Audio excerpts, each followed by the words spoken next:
हाय, hello, नमस्कार मंडळी. मी राणी खूप खूप मनापासून स्वागत करते तुमचं माझ्या नवीन एका व्हिडिओमध्ये. आजचा व्हिडिओ खूप खास आहे बरं का, कारण एकाच दिवसामध्ये आम्ही तब्बल 4 देवांचे दर्शन घेतले. आता ते कुठले कुठले देव आहेत हे तुम्हाला पुढे समजेलच. त्यासाठी व्हिडिओ शेवटपर्यंत नक्की बघा. तर आमच्या देवदर्शनाच्या प्रवासाची सुरुवात झाली शिर्डीपासून. आम्ही सकाळी अगदी 5 वाजता शिर्डीला पोहोचलो होतो. पोहोचल्याबरोबर साईबाबांच्या दर्शनासाठी नंबर लावला. गर्दी खूप होती त्यामुळे आमचा नंबर यायला थोडा वेळ लागला. शेवटी 8:30 ते 9 वाजेपर्यंत आमचं दर्शन पूर्ण झालं आणि आम्ही बाहेर आलो. तुम्हाला तर माहितीच असेल शिर्डीमध्ये सुरक्षा व्यवस्था खूप कडक आहे. मोबाईल आत नेण्याची परवानगी नसते. सगळं स्कॅन केलं जातं आणि मोबाईल आढळला तर बाहेर काढावा लागतो. त्यामुळे आम्ही आमचे सगळे मोबाईल लॉकरमध्ये ठेवले होते. म्हणून दर्शनाचे व्हिडिओज किंवा फोटोज घेता आले नाहीयेत. पण दर्शन मात्र खूप छान आणि मनाला समाधान देणारं झालं. तुम्ही कधी शिर्डीला गेला आहात का? नसेल गेला तर एकदा तरी साईबाबांच्या दर्शनाला नक्की जा. गर्दी असली तरी व्यवस्था खूप छान आहे आणि दर्शनही व्यवस्थित होतं. दर्शन झाल्यानंतर आम्ही बाहेर आलो. काही फोटोज आणि व्हिडिओज काढले. प्रसाद घेतला. मग पुढच्या देवदर्शनासाठी निघालो. या संपूर्ण प्रवासामध्ये मी, माझे मिस्टर, माझी मुलगी, माझी मम्मी-पप्पा, माझी भाऊ-बहिणी आणि माझी बहीण असे आम्ही सगळेजण एकत्र होतो. त्यामुळे प्रवासाची मज्जा आणखीनच वाढली होती. पुढच्या प्रवासाला सुरुवात करण्याआधी म्हटलं चला काहीतरी खाऊन घेऊया. बाहेरगावी फिरायला गेलं, देवदर्शनाला गेलं की जेवण नाश्त्याची वेळ कधी चुकते ते कळतच नाही. माझ्या आईने घरून निघतानाच खूप सगळा स्वयंपाक करून आणला होता. त्याच्यासोबत आम्ही बाहेरून गरमागरम मिसळ पावही मागवला. मग एका छानशा जागी बसून सगळ्यांनी मिळून मस्त जेवण केलं. घरचं जेवण आणि बाहेरची मिसळ एकदम परफेक्ट कॉम्बिनेशन. जेवण झाल्यानंतर आम्ही एक वेगळीच गोष्ट बघितली. तिथे बैलाच्या मदतीने ऊसाचा रस काढला जात होता. आजकाल सगळीकडे मशीन दिसतात, त्यामुळे ती जुनी पद्धत पाहून खूप छान वाटलं. अगदी गावाकडचं वातावरण अनुभवायला मिळालं. बैल शांतपणे गोल-गोल फिरत होता आणि त्याच्या मदतीने ऊसाचा रस काढण्याचं काम चालू होतं. ही संपूर्ण प्रक्रिया जवळून पाहताना खूप वेगळा अनुभव आला. थोडा वेळ तिथे थांबून आम्ही सगळे तिथून निघालो. शिर्डीच्या साईबाबांचे दर्शन तर खूप छान झाले आमचे. त्यानंतर आम्ही आलो आहोत शनी शिंगणापूर येथे. शनी शिंगणापूर हे भगवान शनिदेवांच्या प्रसिद्ध मंदिरासाठी संपूर्ण भारतात ओळखले जाते. येथे असलेल्या स्वयंभू शनिदेवांच्या शिळेचे दर्शन घेण्यासाठी दरवर्षी लाखो भक्त येतात. या गावाची खास गोष्ट म्हणजे पूर्वी अनेक घरांना दरवाजे नव्हते. शनी शिंगणापूर म्हटलं की दरवाजे नसलेल्या गाव अशी ओळख सर्वांनाच माहिती आहे. मात्र आता काळानुसार आणि सुरक्षितेच्या दृष्टीने अनेक घरांना, दुकानांना दरवाजे लावलेले दिसतात. तरी शनिदेवावरील श्रद्धा आणि या गावाचं धार्मिक महत्त्व आजही तितकंच कायम आहे. लाखो भाविक येथे दर्शनासाठी येतात आणि शनिदेवांचा आशीर्वाद घेतात. शनिदेवावर भक्तांची अपार श्रद्धा असून येथे दर्शन घेतल्याने संकटे दूर होतात आणि जीवनात सुख समृद्धी येते अशी मान्यता आहे.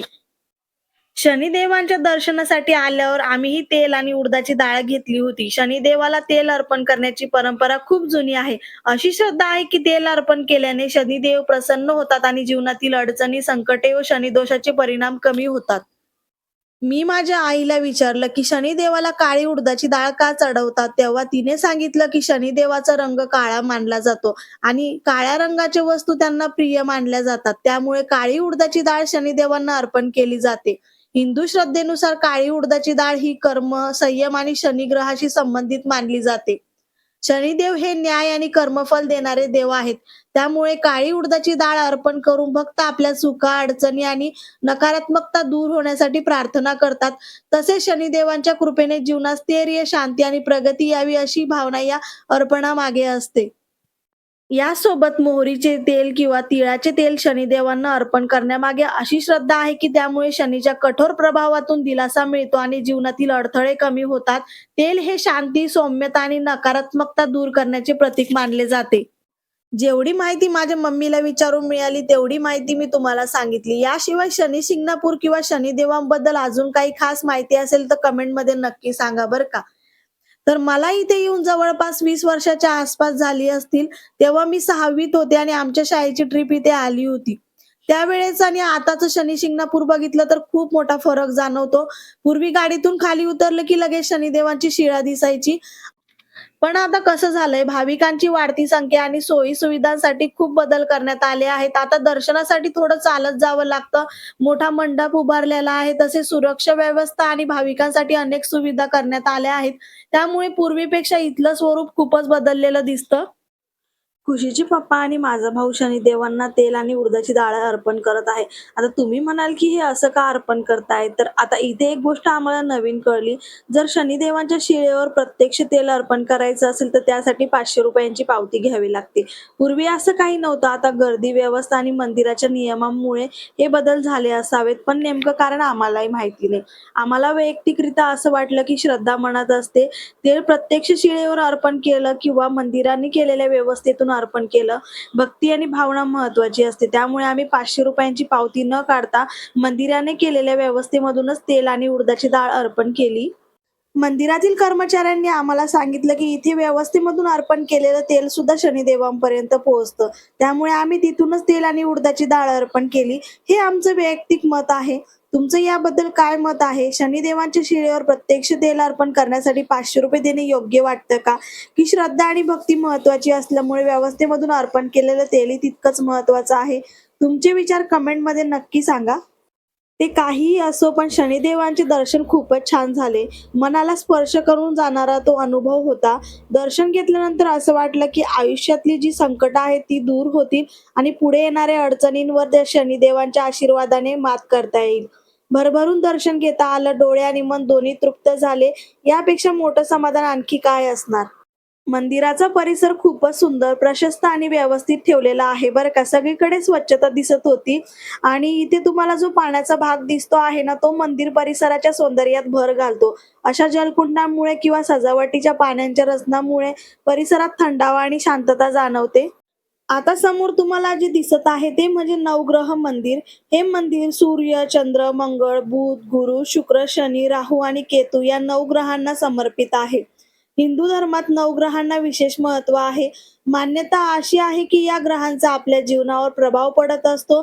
त्यामुळे अनेक भाविक येथे येऊन नवग्रहांचे दर्शन घेतात आणि जीवनात सुख, शांती, आरोग्य व यश मिळावे अशी प्रार्थना करतात. आणि हो, तुम्हाला एक गोष्ट सांगायचीच राहिली. आम्ही हे सगळे देवदर्शन करण्यासाठी अधिक मासमध्ये निघालो होतो. त्यामुळे प्रत्येक ठिकाणी खूप गर्दी होती बरं का. आता तुम्ही म्हणाल, की अधिक मास तर संपलाय. हो, अगदी बरोबर. आम्ही प्रवासाला निघालो तेव्हा अधिक मासाचे शेवटचे 3 दिवस बाकी होते. त्या 3 दिवसांमध्ये जास्तीत जास्त देवदर्शन करण्याचा आमचा प्रयत्न होता. म्हणून आम्ही या 3 दिवसात अनेक पवित्र ठिकाणांचे दर्शन घेतले. हा व्हिडिओ थोडासा उशिरा अपलोड होत आहे, पण या संपूर्ण प्रवासात आम्ही कुठे-कुठे गेलो, कोणकोणत्या देवस्थानाचे दर्शन घेतले, तर माझे सगळे अनुभव तुम्हाला माझ्या या व्हिडिओमध्ये आणि येणाऱ्या पुढच्या व्हिडिओमध्ये बघायला मिळणार आहे. मंदिराच्या परिसरात वेगवेगळ्या देवी-देवतांच्या आणि भगवान विष्णूंच्या विविध अवतारांच्या सुंदर मूर्ती बघायला मिळतात बरं का. धन्वंतरी देव, गजानन, नंदिकेश्वर, दुर्गा माता, अग्निदेव, कल्की अवतार, कूर्म अवतार, वामन अवतार अशा अनेक देवतांच्या मूर्ती इथे आहेत. त्यामुळे दर्शनाबरोबरच आपल्या संस्कृतीची आणि पौराणिक परंपरेची ओळखही होते. तर शनी शिंगणापूरचे दर्शन खूपच छान झाले. आता त्यानंतरचा आमचा प्रवास होता मोरगावच्या गणपतीकडे. मोरगावचा मयुरेश्वर गणपती तर प्रत्येकाला माहितीच आहे. अष्टविनायकांमधील हे पहिले आणि अत्यंत महत्त्वाचे स्थान मानले जाते. त्यामुळे मोरगावला पोहोचल्यानंतर आम्हाला बाप्पांच्या दर्शनाची खूप उत्सुकता लागली होती.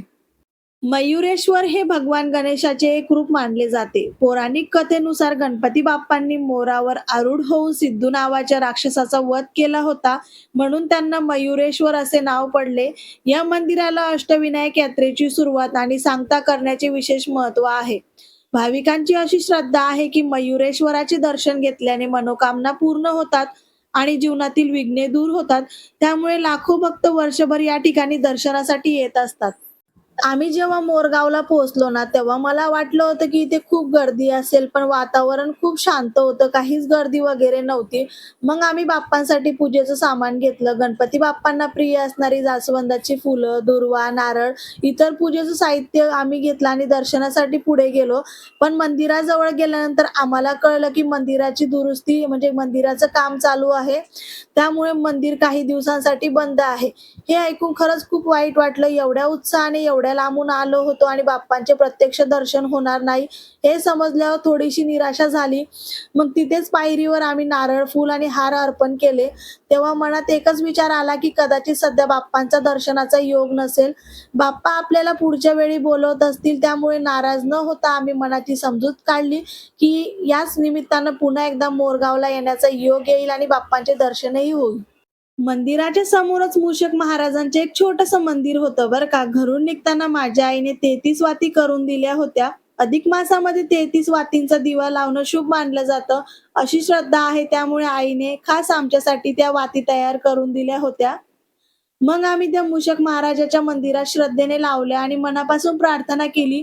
बाप्पांना एकच विनंती केली, की बाप्पा यावेळी दर्शनाचा योग आला नाही, पण आम्हाला लवकरच पुन्हा तुमच्या दर्शनासाठी बोलवा. दर्शन झालं नाही याचं थोडंसं वाईट नक्की वाटलं, पण कदाचित बाप्पांचीही काही इच्छा असेल म्हणून आम्ही ते मनापासून स्वीकारलं. आणि हो मंडळी, एक महत्त्वाची गोष्ट, जर तुम्ही कधी पुढच्या 2-3 महिन्यात मोरगावला जाण्याचा विचार करत असाल, तर नक्की आधी माहिती काढून जा. कारण मंदिराच्या दुरुस्तीचं काम सुरू असल्यामुळे मुख्य मंदिर काही महिन्यांसाठी बंद असू शकतं. त्यामुळे पूर्ण माहिती घेऊनच प्रवासाचं नियोजन करा. मोरगावला जाताना आणि येताना आम्हाला खूप सगळी दुकाने दिसली आणि त्या दुकानांमध्ये खूप सुंदर सुंदर असे गणपती बाप्पा होते. तर आम्हालाही एखादा गणपती घ्यायचा होता, पण देवस्थानाच्या परिसरात अशा वस्तूंच्या किमती थोड्या जास्त असतात. त्यामुळे आम्ही गणपती घेतला नाही. पण आमची खुशी काही थांबणारी नव्हती. तिला एक गोंडस असा गणपती बाप्पांचा सॉफ्ट टॉय दिसला. मग माझ्या मम्मीने तिच्यासाठी तो छोटासा गणपती बाप्पा घेतला. आता तो बाप्पा तिच्या हातात आल्यावर तिचा आनंद काही वेगळाच होता. गणपती आम्ही जरी घेतले नाही, पण खुशीसाठी छोटासा गोंडस गणपती बाप्पा मात्र आमच्यासोबत घरी आला.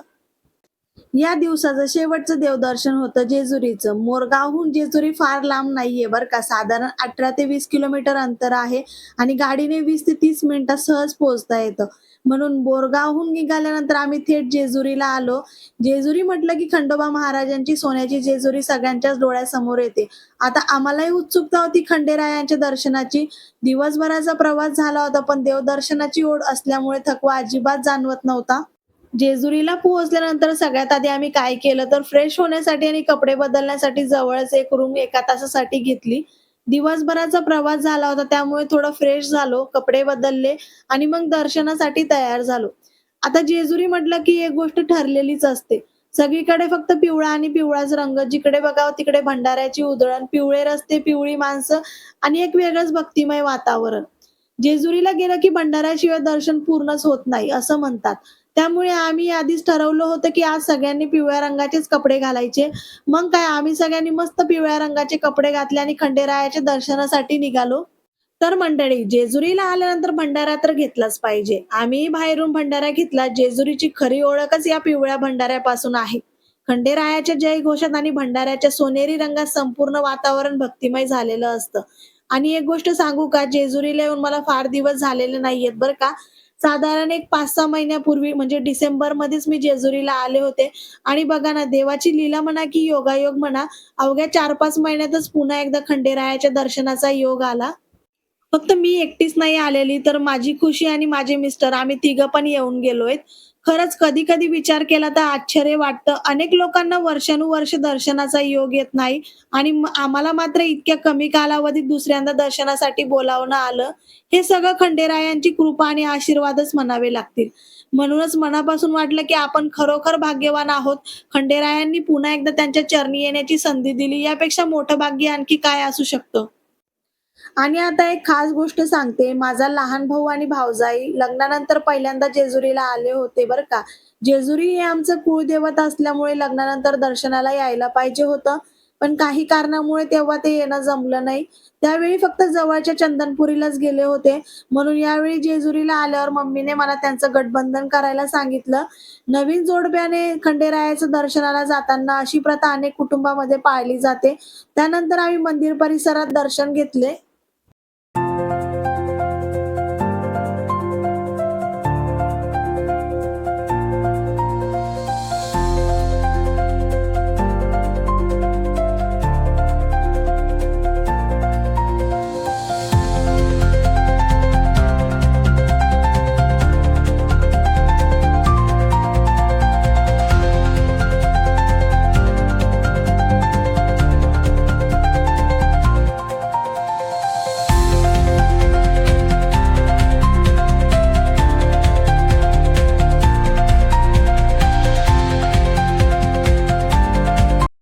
असं म्हणतात की जेजुरीला नवीन जोडपं दर्शनासाठी आलं की नवऱ्याने आपल्या बायकोला उचलून गडाच्या किमान 5 पायऱ्या चढायच्या असतात. ही एक पारंपरिक श्रद्धा आणि मजेशीर प्रथा मानली जाते. मग आम्हीही माझ्या भावाला म्हटलं, "चल आता प्रथा पूर्ण कर." आणि काय सांगू, त्याने लगेच वहिनीला उचलून घेतलं. पण 5 पायऱ्या चढायच्या होत्या आणि बिचाऱ्याने तर जवळपास 15-20 पायऱ्या चढल्या असतील. खरंच त्या क्षणी त्यांना बघून असं वाटत होतं की जणू काही आत्ताच लग्न झालं आहे आणि ते पहिल्यांदा खंडेरायाच्या दर्शनासाठी आले आहेत. दोघे इतके छान आणि आनंदात दिसत होते, की सगळ्यांनाच त्यांच्याकडे बघून हसायला येत होतं. अशा छोट्या-छोट्या गोष्टींमुळे प्रवासाच्या आठवणी अजूनच खास बनतात. मग त्यानंतर आम्ही गडाच्या पायऱ्या चढायला सुरुवात केली आणि खरं सांगते, जसे-जसे आम्ही वर जात होतो, तसे-तसे जेजुरीचं सौंदर्य आणखीन खुलून दिसत होतं. तुम्हीही बघू शकता वरून जेजुरी किती सुंदर दिसत आहे. त्यावेळी साधारण 6:30 ते 7 वाजले असतील. संध्याकाळची वेळ, मावळतीचा सूर्य, थंडगार वारा आणि खाली दिसणारं संपूर्ण जेजुरी शहर, सगळंच खूप सुंदर वाटत होतं. माझे मम्मी-पप्पा जेजुरीला जवळ-जवळ 20 वर्षानंतर आले होते बरं का. त्यामुळे त्यांच्यासाठी हा क्षण खूप खास आणि आनंदाचा होता. आता मम्मीला थोडा दमही लागतो. पायऱ्या चढताना तिला खूप त्रास होत होता. खरं सांगायचं तर मला मध्येच वाटत होतं, की मम्मीला पूर्ण गड चढता येईल की नाही. पण खंडेरायावरील श्रद्धा आणि दर्शनाची ओढ एवढी होती, की तिने हळू थांबत-थांबत अखेर संपूर्ण गड चढला. ते बघूनच खरंच खूप आनंद झाला. आता आम्ही वर आलो होतो आणि वरून दिसणारी सोन्याची जेजुरी तर खूपच सुंदर दिसत होती. संध्याकाळचं वातावरण, दिव्यांची रोषणाई आणि सगळीकडे पसरलेला भंडाऱ्याचा सोनेरी रंग, सगळंच खूप मनमोहक वाटत होतं. त्यानंतर आम्ही दर्शनासाठी लाईनमध्ये उभे राहिलो. गर्दी खूपच जास्त होती. मी तुम्हाला आधीच सांगितलं होतं, की आम्ही अधिक मासात प्रवास करत होतो. त्यामुळे प्रत्येक मंदिरात भाविकांची मोठी गर्दी होती. शनी शिंगणापूरमध्ये आम्हाला जास्त वेळ थांबावं लागलं नाही. तिथं लवकर दर्शन झालं. पण शिर्डीमध्ये तर आम्हाला जवळ-जवळ 5-6 तास लाईनमध्ये उभं राहावं लागलं होतं. आणि आता जेजुरीमध्ये आम्ही दर्शनासाठी जवळपास 2 तास रांगेत उभे होतो. तेही रात्रीची वेळ असल्यामुळे जर सकाळच्या वेळी आलो असतो तर कदाचित 4-5 तासांचा वेळ लागला असता. थांबल्यानंतर जेव्हा खंडेरायांचं दर्शन झालं ना, तेव्हा सगळा थकवा, सगळा प्रवास आणि सगळी प्रतीक्षा एका क्षणात सार्थकी लागली. दर्शन खूप सुंदर झालं, मन अगदी भरून आलं आणि खंडेरायांच्या चरणी नतमस्तक होताना एक वेगळं समाधान मिळालं. मागच्या वेळेस आम्ही जेव्हा जेजुरीला आलो होतो, तेव्हा आम्हाला विष्णू पादुकांचे दर्शन भेटले नव्हते. त्यावेळेस विष्णू पादुका ह्या झाकून ठेवलेल्या होत्या. मात्र आम्हाला तो लाभ ह्यावेळेस मिळाला. तर आम्ही सगळ्यांनी विष्णू पादुकांचे दर्शन घेतले. असं मानलं जातं, की या पवित्र पादुका भगवान विष्णूंच्या चरणाचे प्रतीक आहे. भाविक येथे हात ठेवून प्रार्थना करतात आणि भगवान विष्णूंचा आशीर्वाद मागच्या वेळी हा अनुभव घेता आला नव्हता. त्यामुळे यावेळी विष्णू पादुकांना स्पर्श करून प्रार्थना करता आली. याचा खूप आनंद झाला. अशा काही गोष्टी असतात ना, ज्या पहिल्यांदा राहून जातात आणि नंतर देवाच्या इच्छेने पुन्हा योग येतो. आमच्यासाठी हा तसाच एक खास क्षण होता. बाहेरच म्हाळसा देवीचं मंदिर आहे बरं का. म्हाळसा देवी या खंडोबा महाराजांच्या पत्नी आहेत आणि जेजुरीमध्ये त्यांनाही खूप महत्त्व आहे. साधारणपणे दिवसभर इथे पुजारी असतात आणि ते भाविकांकडून पूजा करून घेतात.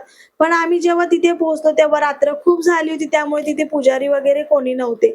मग आम्ही स्वतःच श्रद्धेने म्हाळसा देवीचं दर्शन घेतलं, पूजा केली आणि आशीर्वाद घेतला. आमचं आजचं दर्शन खूप छान झालं. रात्र झाली होती, थकवाही खूप आला होता, पण मन मात्र एकदम समाधानी होतं. दिवसभराचा प्रवास, पायऱ्या, गर्दी, रांगा या सगळ्यांचा विसर पडला होता. त्यानंतर मग आम्ही तिथून निघालो आणि एका हॉटेलमध्ये थांबलो. तर दिवसभराच्या प्रवासानंतर भूकही खूप लागली होती. तिथे मस्त असं जेवण केलं आम्ही. आता आमचा पुढचा प्रवास सुरू होणार होता तो म्हणजे पंढरपूरकडे. पण रात्र खूप झालेली होती. पंढरपूरचं दर्शन तर आज काही होणार नव्हतं. मग आम्ही पंढरपूरमध्येच मुक्काम करायचं ठरवलं. मंडळी, आजचा दिवस खरोखरच खूप खास आणि आनंददायी होता. एका दिवसात इतक्या देवस्थानांचे दर्शन शांतपणे आणि निवांतपणे झाले. विशेष म्हणजे अधिक मास असूनही आम्ही 4 देवस्थानांचे दर्शन एका दिवसात पूर्ण केले. पूर्ण योग्य नियोजन केलं. तुम्ही अशा प्रकारे एका दिवसात अनेक ठिकाणांचे दर्शन घेऊ शकता. तर मंडळी, आजचा व्हिडिओ तुम्हाला कसा वाटला ते मला नक्की कमेंट करून सांगा. व्हिडिओ आवडला असेल तर लाईक करा, मित्र-मैत्रिणींसोबत शेअर करा आणि चॅनलला सबस्क्राईब करायला मात्र अजिबात विसरू नका. पुन्हा भेटूया पुढच्या व्हिडिओमध्ये. तोपर्यंत जय हरी विठ्ठल.